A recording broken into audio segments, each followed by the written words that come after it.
Hi guys, तो बात करेंगे स्विंग ट्रेड की। अब सबसे पहले दो रिक्वेस्ट है मेरी। सबसे पहले तो टेलीग्राम फॉलो कर लो, क्योंकि देखो मैं टेलीग्राम पे ही अपडेट कर पाता हूँ चीज़ें जल्दी, ना कि यूट्यूब पे। ठीक है, तो ये चार्ट भी टेलीग्राम पे पहले पोस्ट करा था। अगर आप देखोगे तो 17 अक्टूबर को रात को। ठीक है, मैंने लिखा था कीप एन आई। दूसरी चीज़, अगर कोई आप में से इंटरेस्टेड है वर्कशॉप ज्वाइन करने में स्विंग ट्रेडिंग की, तो मेरे चैनल पे वीडियो है, जाके देख सकते हो डिटेल्स वगैरह। 21 अक्टूबर को वर्कशॉप शुरू होगी, 2 हफ्ते की। ठीक है, अब आते हैं ट्रेड के ऊपर। तो ट्रेड लिया था मैंने त्रिवेणी में। ट्विटर पे भी पोस्ट अपडेट कर देता हूँ, और पोजीशन के साथ एंड एवरीथिंग। बट अब सबसे पहले जान लेते हैं क्यों ट्रेड लिया था। और हर ट्रेड को प्रॉफिटेबल होना, समझ रहे हो? हर ट्रेड ऐसा नहीं कि पैसा बने तो ही उससे सीखने को मिलेगा। मैं इस ट्रेड में आपको समझाऊंगा कि क्यों आपको अपने सेल रूल्स फॉलो करने चाहिए और क्यों ग्रीडी नहीं होना चाहिए।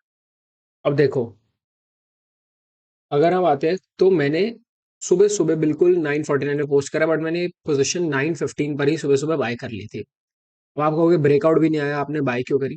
पोजीशन गैप अप खुलती है, वॉल्यूम में स्पाइक था सुबह सुबह पहली कैंडल में ही, तो मेरे को एक्सपेक्टेड था कि ये बड़ा ब्रेकआउट देगी। मेरी बाय थी 392 पे, और मैंने डे लो का ही स्टॉप लॉस लगा रखा था, तो काफी छोटा स्टॉप लॉस था। अब वो छोटा स्टॉप लॉस क्यों था? देखो, अगर उस ट्रेड को उस दिन चलना होता तो वो वहीं से चल जाती। अगर नहीं चलना होता तो वो उसके बाद नहीं चलती।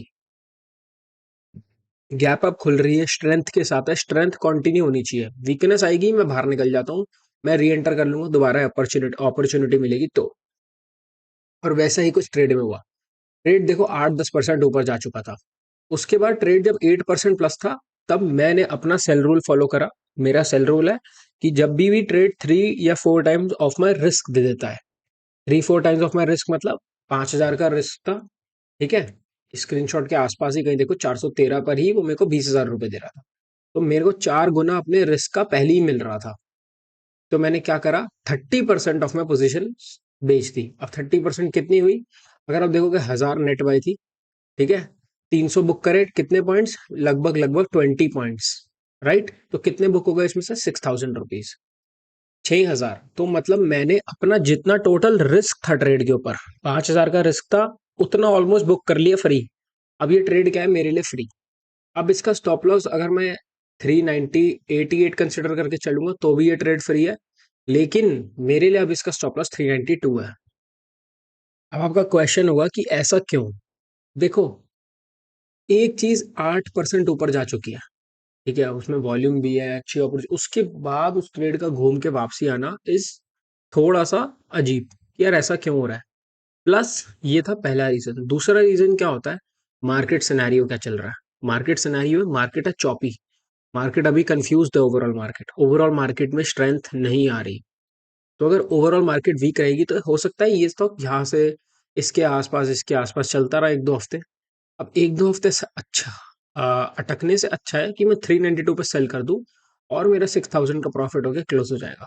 6,000 के प्रॉफिट से क्या हुआ? हमने जितने का रिस्क लिया था उतना प्रॉफिट तो हमने निकाल लिया उस ट्रेड से। 1:1 के आसपास का ट्रेड हमने निकाल लिया। वरना मैं चाहूँ यहाँ पे बुक कर सकता हूँ और थोड़ा प्रॉफिट होगा, बट इस ये ट्रेड टेक्निकली मेरे लिए अब फ्री हो चुका है। मेरे पास 700 क्वांटिटी पड़ी है और ये फ्री है मेरे लिए। अब ये जो जाएगा मेरे लिए बोनस है, नहीं जाएगा तो हमने उतना प्रॉफिट तो लॉक करके रख लिया। ठीक है, तो अपना क्या है ना, आपने एक स्टॉक लिया, अब वो किसी दिन 15-20% भाग जाता है। आप उस दिन लालच करो, अगर अपना सेल रूल फॉलो नहीं करोगे तो आपको मार्केट पनिश करेगी। ठीक है, लेकिन कभी भी उस चीज से उदास मत हुआ करो भाई। मैं भी बहुत बार अपना नहीं करता, क्योंकि हम सब इंसान है, हम सबसे गलती होती है। पार्ट क्या है? उस गलती से सीखना और उससे आगे बढ़ना। ठीक है ना? तो देखो, अभी भी मैं कहूंगा, इनफैक्ट मेरे लिए तो ये ट्रेड अभी भी बहुत सॉलिड स्ट्रांग लग रहा है मुझे। अगर ये सस्टेन करता गया तो मैं डेफिनेटली इसमें अगला 30-40% ऊपर देख रहा हूँ अभी। अगर मैं आपको अपना रफ एस्टिमेट दूं इसका, टारगेट टारगेट मतलब एक्सपेक्टेड एरिया जहां पे मेरे से ओवर स्ट्रेच हो जाएगा, दैट विल बी अबाउट 480-500 के आसपास। ठीक है, 2-3 दिन, कल परसों अगर कल ने मार्केट ने स्ट्रेंथ दिखा दी, इसको भागने में देर नहीं लगेगी। तो आज की लर्निंग सिर्फ इतनी सी थी कि अगर स्टॉक ब्रेकआउट देके रिवर्स आ रहा है तो उससे निकलने के लिए भी रेडी रहो।